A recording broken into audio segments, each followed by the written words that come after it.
Bari dodo. Raden Haryo Darutwaca badhe takon. Ana wong nyandang ratu ning Cakaton Capora. Uri ratu saka negara ujung laut. Prabu Bintang Samudra. Sumedya lakma menyang endi? Tak bedah negara Ngamarta dadeke segara geni. Maju ke para ngarsa yen pengin ana ratu kanggo giyateng diasike date tanang.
yaksa pori sajeng nalindra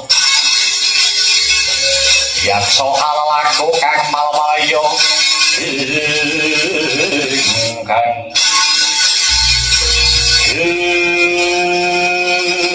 kuwi adalah tobat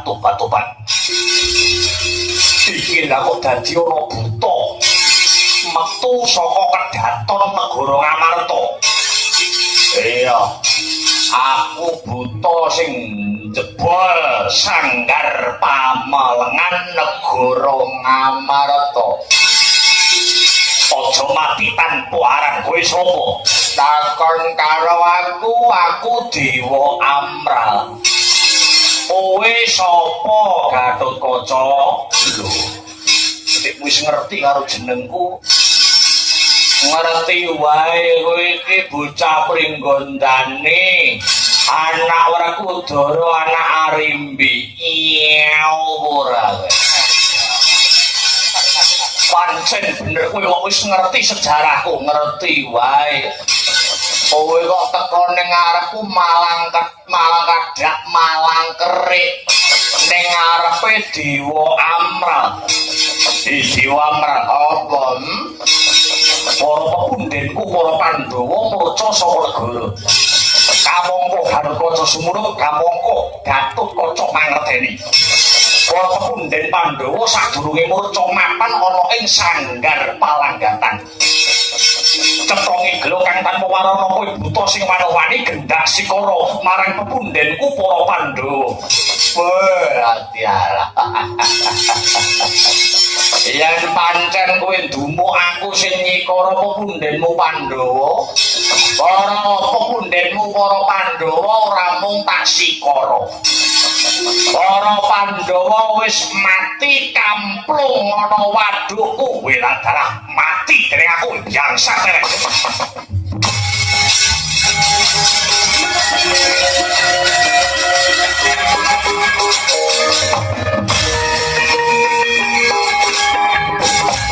ngantem milih ae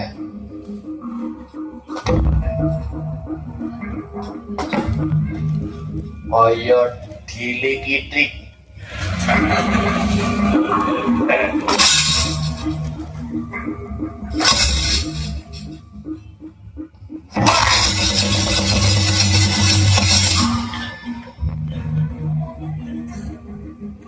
kaya kapuk hei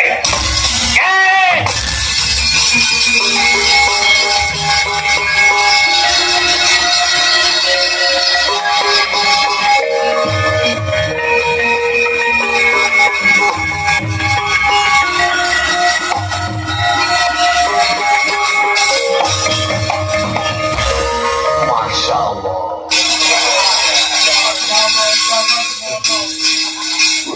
butuh gede men kowe kakange mesti nggak terima kowe kakange sapa kowe kakange Gatotkaca jenengmu Antarja iya ora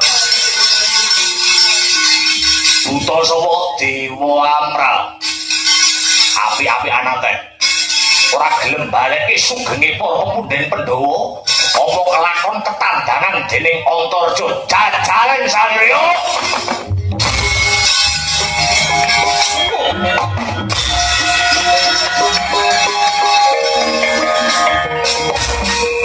ngantem milih dhewe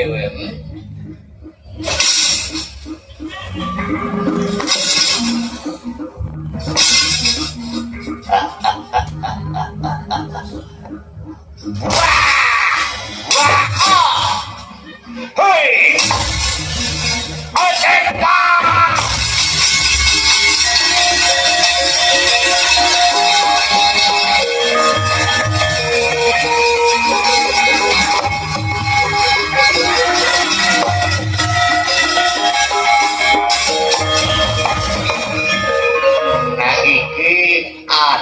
hei Gatotkaca kowe.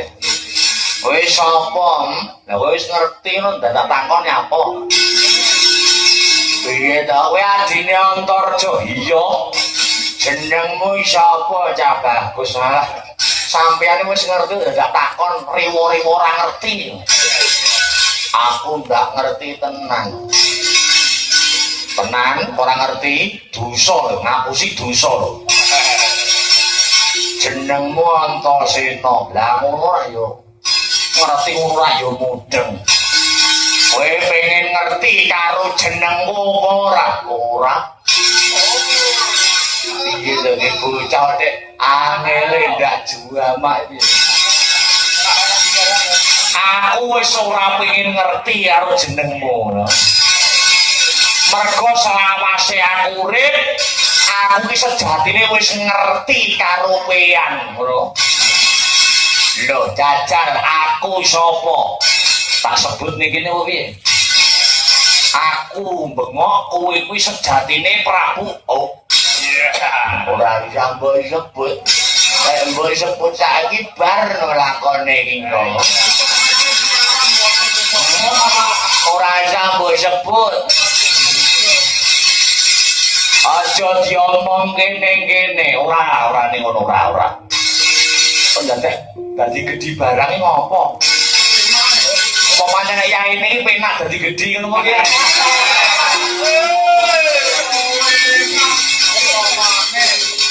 Apa pancen lokasine angine semribi barang. Ayo, tempatnya mendukung.